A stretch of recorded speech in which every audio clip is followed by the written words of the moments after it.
네, 반갑습니다. 마르스 김동석의 리얼 주식입니다.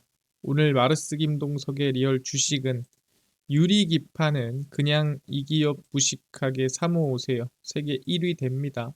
최근에 시장이 좀 밀리면서 저평가된 기업들이 있죠. 유리기판 기업 중에 가장 수혜를 많이 볼 만한 기업 오늘 가져왔으니까 영상 끝까지 꼭 시청하셔라 말씀드리고 여러분들의 관심과 사랑, 정확히 말하면 댓글로 힘을 많이 얻습니다. 댓글 많이 달아주시고요. 여러분들한테 감사한 마음에 최근에 좀 이슈가 되고 있는 AI 소프트웨어, 그 다음에 우주항공, 전기차, 자율주행, 저희 시장 전망부터 관련주까지 정리한 자료집을 다 무료로 나눠드리고 있습니다. 그래서 이 자료집 받고 싶다 하시면 영상 끝까지 꼭 시청하셔라 말씀드리고 오늘 영상 시작하겠습니다. 일단 제일 중요한 게 이 챗GPT 유료 사용자 수가 급격하게 늘어나고 있습니다. 근데 왜 이렇게 늘어나냐라고 하니까 최근에 오픈 AI의 이미지 생성 모델을 활용해서 스튜디오 지브리 화풍 사진이 유행하고 있습니다. 그러니까 사진을 올려놓고 이거 지브리 스타일로 바꿔줘 하면은 다 그렇게 조금 비슷하게 바꿔주죠. 그래서 카드, 금융자산 등 NH농협은행 데이터를 분석한 결과 챗GPT 유료 사용자 유입이 1년 사이 5배로 증가했다. 그러니까 실제 AI를 이용해서 뭔가를 찾아보고 검색하고 활용하는 뭐 딥한 걸 제외하고 이번에 지브리를 좀 쓰려고 많은 분들이 좀 들어왔다라고 보는 거죠. 근데 이런 계기가 좀 중요합니다. 내가 AI를 안 쓰다가 AI에 접해지는, 적게 말하면 AI를 사용하게 되는 계기가 좀 필요한데 만들어진 거죠. 대단한데? 능력이 이 정도야? 하면서 하나하나 활용해 보는 거죠. 2023년 7월 국내 앱 서비스를 시작한 후 최초로 500만 명을 돌파했고 앱 매출 순위도 상향 곡선입니다. 그래서 계속 올라가고 있는 거죠. 얘기했던 대로 어떤 명분이나 이유가 생기면서 확확 사용자 수가 늘어나는 겁니다. 챗GPT의 상용화가 시작됐고 더 많은 데이터와 처리 능력을 요구할 거라고 보고 있습니다. 그러니까 분명히 병목 현상이 생길 수밖에 없어요. 왜냐하면 급격하게 인원수가 늘어나면은 사실 그만큼의 데이터를 처리해 본 적이 없기 때문에 영향이 가겠죠. 그래서 뭐 확인해 봤더니 야 걱정 마 우리 4.1 공개할게 새로운 버전을 공개하겠다고 했죠. 그래서 오픈AI가 GPT 4.1이 포함된 새로운 모델을 출시할 예정이라고 보도를 했습니다. 그래서 이 모델은 GPT-4 이게 지금 현재 쓰고 있는 이 챗GPT 최신 버전이죠. 이 멀티모달 모델을 개선한 버전일 것으로 보이며 그러니까 이거 플러스로 뭔가 조금 더 성능이 좋아졌다는 거죠. 뭐 대답이 조금 더 구체적이다든가 그러겠는데 여러분들이 지금 이걸 써보면 알겠지만 정말 유능하고 정말 직원 2명 정도의 일을 AI가 다 합니다.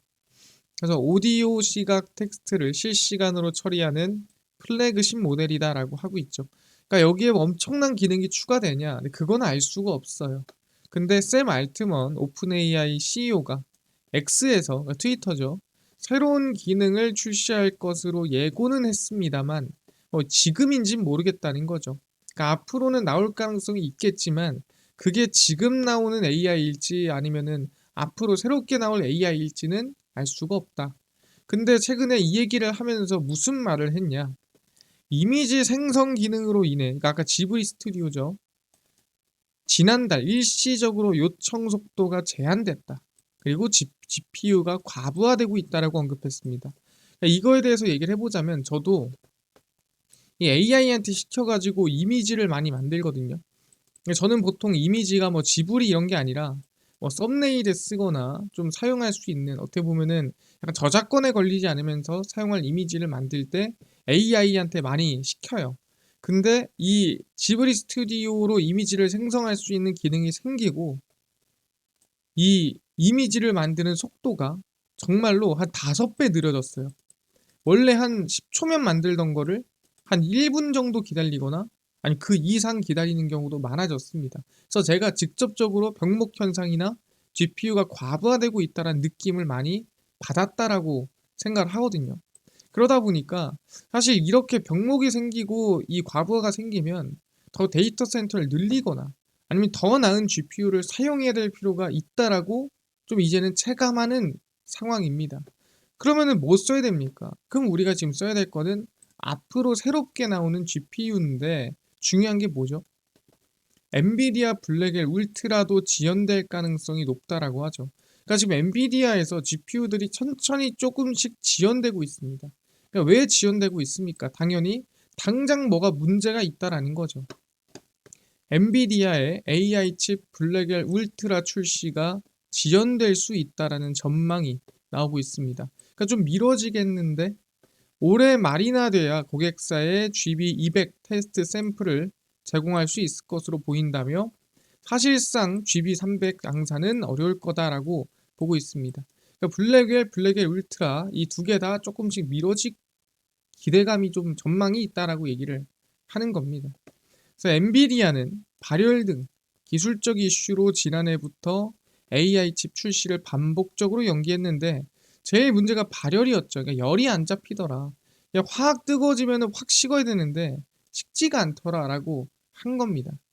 그래서 GB300 일정까지도 미뤄질 수 있다는 전망이 나오면서 그 후속 블랙엘 울트라 후속인 루빈까지도 영향을 받을 가능성이 있다라고 보죠. 왜냐면 올해 원래 루빈이 나오려고 했어요. 6개월 앞당겨서. 근데 이것도 당연히 조금 더 훨씬 미뤄질 가능성이 있다라고 얘기를 하는 거죠. 그럼 이거를 어떻게 해결하냐? 이 발열이 나고 하는 이 문제를 어떻게 해결할까라고 했을 때 엔비디아가 찾은 게 뭐였냐? 야, 우리가 이거를 그래도 해결하고 처리할 수 있는 방법이 보니까 유리기판이더라. 그래서 유리기판에 대해서 만드는 사람도 그렇고 이거를 적용하는 사람도 그렇고 늘어나고 있습니다. 야, 우리도 쓸게. 저기도 쓸게. 야, 우리도 만들게. 저기도 만들게. 지금 이러고 있는 상황이죠. 그래서 인텔이나 AMD, 삼성전자를 비롯해 엔비디아까지 본격적으로 유리기판을 도입하겠다고 나서고 있고요. 상당한 미래 수요가 보장되고 있습니다.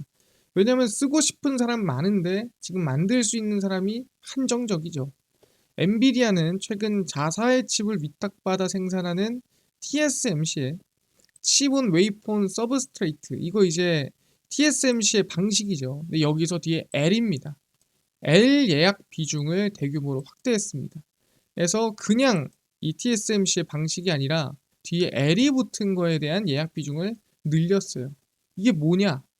이 L이 붙은 거는 특징이 뭐냐면 인터포죠. 정확히 말하면은 이 기판과 뭐 GPU나 HBM을 연결해주는 이 중간에 이렇게 깔리는 게 인터포저라고 하거든요. 이 인터포저로 실리콘 인터포저라고 보통 얘기를 합니다만 이 실리콘 대신에 유리를 사용했습니다. 왜? 그래야 발열이 생겨도 금방 식고 괜찮더라. 그래서 엔비디아가 우리의 발열을 잡는 능력이 내가 봤을 때는 이 정답이 유리기판에 있는 것 같은데 라는 이미 모습이 눈에 띄고 있다라는 거죠. 그래서 국내에서는 만들고 있는 기업이 뭐 SKC, 삼성전기, LG이노텍 등등이 유리기판 상용화를 위한 과정에 있고요. SKC는 자회사 앱솔릭스를 통해 직접 생산하고 있습니다. 그럼 여기서 중요한 게 뭐냐? 아니 유리기판을 생산하고 뭐 사실 거기에 수혜를 보는 기업이 다 있는데 뭐 얘네들 보면 되는 건가요? 얘네들 관심 가지면 되는 겁니까? 이렇게 단순하게 생각하면 안 돼요. 왜? SKC가 유리기판을 왜 하는지가 중요합니다. 그러니까 얘네가 유리기판으로 전 세계 시장을 다 먹어보자. 전 세계 시장을 우리가 한번 나아가 보자. 뭐 이런 느낌이 아닙니다. SKC는 옛날부터 2008년 SK 엠펄스, 2023년 ISC를 인수하며 SK 하이닉스와 시너지를 낼 수 있는 소재 사업을 육성했습니다. 그러니까 SKC의 지금 존재 이유가 뭐냐? 지금 SK 하이닉스를 위해 살짝 존재하고 있다라고 볼 수가 있는 거예요. 2021년에는 앱솔릭스를 미국에 설립을 했고요. 지난해에는 SK 엠펄스를 매각하며 사업을 재편했습니다. 그래서 SKC는 지금 SK 하이닉스의 시너지를 위해 지금 하는 행동들이라고 볼 수가 있는 거예요. 그러니까 SKC 자체의 기업 가치 성장의 느낌보다는 SK 하이닉스의 성장을 위한 약간 아이템, 무기 정도로 보인다라는 거죠. 그래서 SKC는 AI 반도체 소켓부터 유리기판을 아우르는 반도체 소재 밸류 체인을 구축해서 뭐 A 반도체 소재 구축 성장이 뭐 기업 자체로 나오자 이게 아니라 SK 하이닉스와 시너지를 높이겠다. SK 하이닉스 성장의 발판이 되어주겠다. 뭐 이런 분위기예요. 그래서 SKC는 미국 조지아에서 유리기판 시생산을 시작하며 시장 진입 채비를 마친 상태입니다. 얘기했던 대로 유리기판을 위한 게 누굴 위해서다? 거의 SK 하이닉스를 위한 SK 하이닉스의 성장을 만들기 위해 약간 준비를 했다라고 볼 수가 있는 거예요. 이것뿐만이 아니라 그 이전부터 했던 것들도 다 그렇게 연결이 될 수가 있다라고 보는 거죠. 그래서 제 생각에는 유리기판에 가장 좀 독점적인 수혜를 볼 만한 기업이 어디냐? SK 하이닉스가 맞다라고 저는 생각을 하는 거죠. 그래서 아니 그래도 GPU 조금 부족하고 하면은 SK 하이닉스 좀 애매하지 않을까요? SK 하이닉스의 기반을 마련하기 위한 유리기판 사업이었다라고 보고요. SK 하이닉스는 이미 HBM이 다 팔렸어요. 그러다 보니까 일단 판매량이나 이런 부분이 수주를 받고 납품을 하는 과정이 있다라고 보는 게 맞습니다. 그래서 SK 하이닉스가 올해 HBM 공급 물량이 이미 전량 판매가 됐습니다. 그러니까 올해 공급 물량이 전량 판매가 됐다라는 거는 올해 쓸 게 아닙니다. 그냥 올해 만들 게 다 팔렸다는 거고 내년 물량도 올 상반기 안에 주요 거래선과 협의를 완료할 예정이다라고 얘기를 하고 있죠. 그래서 미리미리 땡겨서 파는 거예요. 왜? 그만큼 괜찮은 HBM을 만드는 기업이 많지 않으니까. 엔비디아도 사실 뭐 괴롭히려고 삼성전자 계속 승인 미루겠습니까? 뭔가 살짝 뭔가 내 마음에 안 드는 게 있겠죠. HBM은 투자 비용도 많고 최종 공급까지 소요 기간도 오래 걸려서 어느 정도 가시적으로 보면서 할 수 있다라는 거죠. 아까 얘기한 대로 이번 주에 만들어서 뭐 다음 주에 납품하고 이번 달에 만들어서 다음 달에 납품하고 이런 게 아니라는 거예요. 시간이 오래 걸리니까 좀 길게 보고 야, 저 때 할 거 지금 줘 라고 미리미리 어떻게 보면은 주문을 넣어놓는 거라서 뭐 조선까지는 아니지만 거의 그 정도로 좀 이 상황을 봐가면서 실적이 어느 정도 반영이 조금 큰 등락폭 없이 들어간다는 거예요. 갑자기 확 줄거나 확 늘지 않는다는 얘기입니다. 그래서 올해 HBM4 등 4세대 제품에서 경쟁사 대비 높은 점유율을 유지할 걸로 전망이 되고요. 이달부터 용인 반도체 클러스터에 들어설 첫 번째 공장 건설에 돌입을 했으며 2027년 준공을 목표로 하고 있습니다. 그래서 SK하이닉스는 지금 보면은 약간 분위기보다는 사실 정진하고 있다라고 볼 수가 있을 것 같고요. 그다음 중요한 게 뭐냐면 이번에 아예 HBM 증산으로 가버리죠. HBM 우리 만드는 능력이 부족해. 야, 증산해야겠다. 그래서 SK 하이닉스는 이천에 위치한 반도체 공장 M10F 팹 용도 전환을 완료를 했습니다. 근데 이것만 하는 게 아니라 하나하나 천천히 진행을 합니다. 기존 D램 패키징 라인을 HBM 패키징으로 변경한 것으로 필요 인허가 절차를 마친 것으로 확인을 했고요. SK하이닉스는 HBM 생산 능력 확대를 위해 이천 공장, 청주 공장 전환 투자와 청주 M15F 신규 팹 투자를 추진합니다. 그래서 지금 HBM에 대한 증산이 좀 크게 늘어난다라고 보시면 될 것 같고요. 그래서 이번에 아마 전환을 하면은 이거를 12만 장에서 13만 장으로 한 10% 정도 증가한다라고 보시면 될 것 같습니다. 그러니까 사실 제가 항상 얘기하는 게 반도체는 증산을 하거나 공장을 늘릴 때 정해져 있지 않으면 안 해요. 그러니까 앞으로 이럴 것 같은데 저럴 것 같은데 해서 공장을 짓지 않습니다. 어디다가 납품하고 어디다가 공급할 때가 있으니까 증산하고 공장을 짓는다라고 보시면 될 것 같습니다. 아, 그렇구나. 근데 중요한 게 뭐다? HBM만 늘리는 게 아닙니다. 바로 이 설비 투자 전체 금액 자체가 늘어나요. 그래서 SK하이닉스가 연간 설비 투자 규모를 당초 계획보다 30% 늘립니다. 아, 돈 더 쓰자. 아, 내가 봤을 땐 지금 써야 돼. 라고 하고 있는 거고요. 최근 최종 결정한 시한이고 청주 M15X 공장의 장비들 역시 기존보다 2달 앞당겨 10월까지 받기로 관련 장비사들의 확정 통보한 상태입니다. 뭐다? 논의 중입니다. 협의 중입니다. 아니죠. 확정 통보했다라고 얘기를 했죠. 그러니까 무조건 너네 그렇게 해라라고 한 거죠. 최근 결정한 시한이라는 거는 뭐 대부분의 상황을 다 알고 나서 결정한 거기 때문에 사실 갑자기 바뀔 가능성은 없어 보인다라는 거예요. 그래서 SK하이닉스는 올해부터 브로드컴에 대규모 HBM을 공급할 것으로 알려졌고 엔비디아 역시나 예정보다 앞당겨달라고 요구를 했는데 이 부분이 조금 많은 분들이 걱정을 하는 거죠. 근데 알고도 뭐다 확정 통보하고 알고도 최종 결정했다. 야 걱정하지 마라고 한 거죠. 그래서 SK하이닉스는 최근 이 시장조사 업체에 따라서 올해 1분기 기준 디램 시장 매출 점유율 1위다라고 발표가 났습니다. 근데 물론 이게 분기잖아요. 왜 1년으로는 아니기 때문에 엄청난 의미를 두지 마시고 SK하이닉스가 지금 설비 투자를 열심히 하고 있고 어떻게 보면 유리기판에서도 가장 앞서 나가서 수혜를 볼 만한 기업이라고 보고 있습니다. 그래서 제가 항상 하던 얘기가 있습니다. 제가 실적을 얘기를 했거든요. 그래서 보시면은 매출액과 영업이익입니다. 간단하게 지금 이 매출액과 영업이익을 봤을 때 이 매출액 자체가 계속해서 2024년 1, 2, 3, 4분기 꽤 나쁘지 않았어요. 그리고 이 매출액이 앞으로 1, 2, 3, 4분기도 나쁘지가 않은 흐름이죠. 근데 1분기에 갑자기 확 꺾이는 모습이 보이죠. 영업이익도 마찬가지예요. 쭉쭉쭉 성장을 하다가 갑자기 1분기에 확 꺾이는 모습이 보입니다. 그래서 저는 1분기가 별로 안 좋을 것 같다라고 얘기를 했어요, 항상. 그래서 좀 많이 꺾였죠. 근데 중요한 거는 뭐 디램 사재기라든가 뭐 이런 것이 들어오다 보니까 꽤나 분위기가 나쁘지 않게 흘러가긴 했습니다만 좋지 않았다. 근데 언제 2분기, 3분기, 4분기로 넘어갈수록 오히려 실적이 더 좋아지는. 그래서 저는 반도체는 아마 2분기가 진짜이지 않을까라고 생각을 하는 사람이에요. 근데 얘네만 보면 조금 신뢰가 없잖아요. 그래서 다른 증권사의 리포트도 보시면 역시나 실적이 올해 1분기가 좀 안 좋을 것 같다라고 전망이 나오고 쭉 성장하죠. 영업이익도 마찬가지입니다. 쭉 올라가다가 1분기 꺾이고 2, 3, 4 하면서 올라가는 걸 확인할 수가 있습니다. 그래서 역시나 2분기부터가 조금 진짜다라고 저는 전망을 하는 거고요. 그래서 SK하이닉스는 지금 구간이 물론 반등을 해서 좀 올라오긴 했지만 저는 지금 18만 원 이하 구간이면 18만 원 이하로 떨어지는 구간이면은 좀 분할 매매가 가능한 분할 매수가 가능한 구간이다라고 생각합니다. 그래서 이 밑으로 떨어지면 그냥 분할로 사면 되는 구간이다라고 판단하고 있습니다.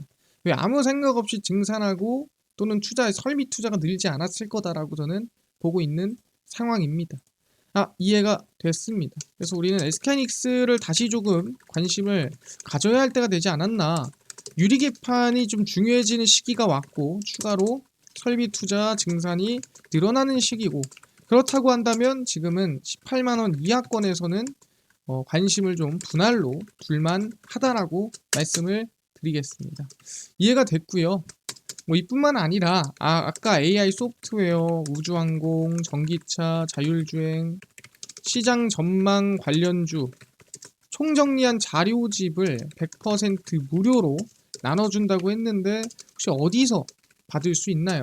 뿐만 아니라 당일 급등이 예상되는 단타 종목을 매일 무료로 좀 나눠주시고 장 시작 전에 급등이 예상되는 뉴스라든가 시황을 무료로 나눠주시고 테마주라든가 매매법 강의를 무료로 나눠주세요 하시는 분들이 있어서 김동석 대표가 100% 무료로 나눠드리고 있습니다. 바로 김동석의 리얼 주식 연구소라는 100% 무료 어플이고요. 내가 아이폰을 씁니다. 앱스토어에서 무료로 설치 가능하고 갤럭시를 씁니다. 구글 플레이, 플레이스토어에서 무료로 설치 가능합니다. 설치하고 나면은 전화번호 같은 거 적어야 되나요? 개인정보 적을 게 아무것도 없습니다. 무료고요. 근데 이메일 적어야 되잖아요 하신 분들이 있습니다. 그냥 식별용입니다. 여러분도 아시겠지만 이메일로 여러분들 뭐 지금 당장 할 수 있는 게 아무것도 없어요. 그렇기 때문에 개인정보는 적을 데가 아무 데도 없고 그냥 구글 플레이, 플레이스토어, 앱스토어 접속하시면은 그냥 무료로 여러분들이 어플을 사용할 수 있다라고 보시면 될 것 같습니다. 그래서 구글 플레이, 앱스토어, 그 다음에 뭐 플레이스토어 무료로 접속을 하신 다음에 뭐라 검색하냐? 김동석의 리얼 주식 연구소라 검색하시면 이렇게 어플이 화면에 뜨게 됩니다. 그래서 100% 무료로 설치 가능하니까요. 꼭꼭꼭 설치를 하셔라 말씀을 드리고요. 설치하고 나면은 무료로 이렇게 어플이 화면에 뜨게 됩니다. 김동석의 리얼 주식 연구소 어플입니다. 당일 리얼 추천주가 당일 급등 예상 종목을 무료로 알려드리고 급비 분석이 장 시작 전 시황, 급비 자료가 테마주라든가 매매법 무료로 나눠드리고 있습니다. 그리고 아까 얘기했던 AI 소프트웨어, 우주항공, 자율주행, 시장 전망 관련주 자료집 어디서 무료로 받을 수 있나요? 리얼 추천주 누르시고요. 누르고 들어가시면은 저희가 여기에 트럼프 정책 독점수혜 리포트 해가지고 무료로 올려놨습니다. 누르시고요. 들어가시면은 저희가 맨 밑에 여기에 AI 소프트웨어, 우주항공, 전기차 자율주행, 로봇 자율주행, 반도체 다 무료로 올려놨습니다. 믿져야 본전이죠. 예, 무료니까요. 받아가시고요. 뿐만 아니라 저희 리얼 추천주에서는 4월 11일, 10일, 9일, 8일, 7일 추천주 무료로 다 나눠드리고 있고요. 급비 분석에서는 장 시작 전 시황입니다. 해외 증시부터 국내 이슈까지 장전에 저희가 전부 다 정리를 해드리고요. 저희 급비 자료는 당일 있었던 이슈 관련주를 장마감하고 정리를 해드립니다. 그래서 쭉쭉쭉 해서 장마감하고 전부 다 매일 올려드립니다. 그래서 김동석의 리얼 주식 연구소 제가 평생 100% 무료로 운영하는 어플입니다. 그러니까 종목 시황 테마주 강의 다 무료로 얻어가시고요. 뿐만 아니라 저희 마르스 김동석의 리얼 주식 유튜브 정말 여러분들의 관심과 사랑 댓글로 자라나고 있습니다. 제가 댓글 하나하나 읽으면서 정말 감사한 분들이 많아요. 그래서 감동을 많이 받고 있습니다. 많이 관심 주시고요. 우리 구독자 20만 명 향해 달려갑니다. 우리 유튜브 구독, 영상 좋아요, 그 다음에 댓글까지 남겨주시면 너무나도 감사하겠다 말씀드리면서 오늘 영상 여기서 마치고 다음번에 더 좋은 영상으로 찾아뵙도록 하겠습니다. 감사합니다.